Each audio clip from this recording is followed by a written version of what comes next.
Hello everybody, I'm Dana from the Smith Balance and Concussion Center. Today we're going to have story time and we're going to read this book called The Bad Seed by Jory John because it relates very clearly to concussions and concussion recovery, even though that isn't really necessarily what this book was intended to be in the first place.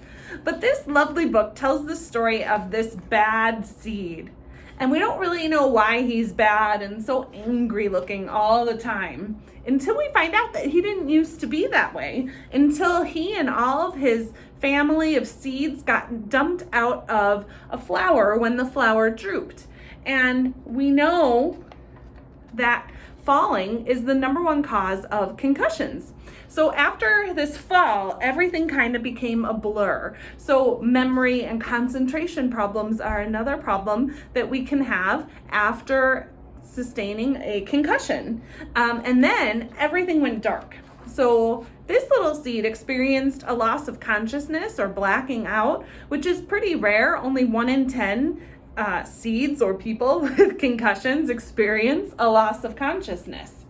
So then he remembers that after everything was dark, he actually had been eaten by a man who sneezed him out and he went flying through the air again. So this poor little seed is now going to sustain a second fall. He fell through the air, through the bleachers, and landed with a thud.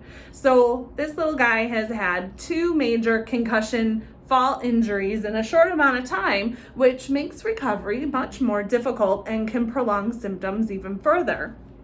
That's why it's important to follow concussion guidelines and protocols to make sure that you don't sustain a second injury while you're recovering from the first one.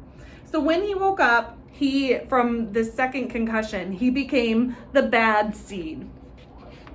But it's important that we know this has a happy ending. He wanted to be happier and he knew he wasn't right, and he decided to take his recovery one day at a time, which is so important when recovering from a concussion or really any other injury. And eventually he became a happy seed again. And so we have a nice smiling happy seed at the end of the story instead of the angry bad seed that we started with when he first got injured. So remember, with your concussion recovery, not all of the symptoms are visible and things that people can see. Changes in emotion, changes in ability to remember things and concentrate are still signs and symptoms of a concussion and something that you should be aware of and discuss with your healthcare provider and your concussion management team. If you have any other questions about the bad seed or about concussion recovery and management, be sure to reach out and ask me your questions. Send me an email or give the clinic a call.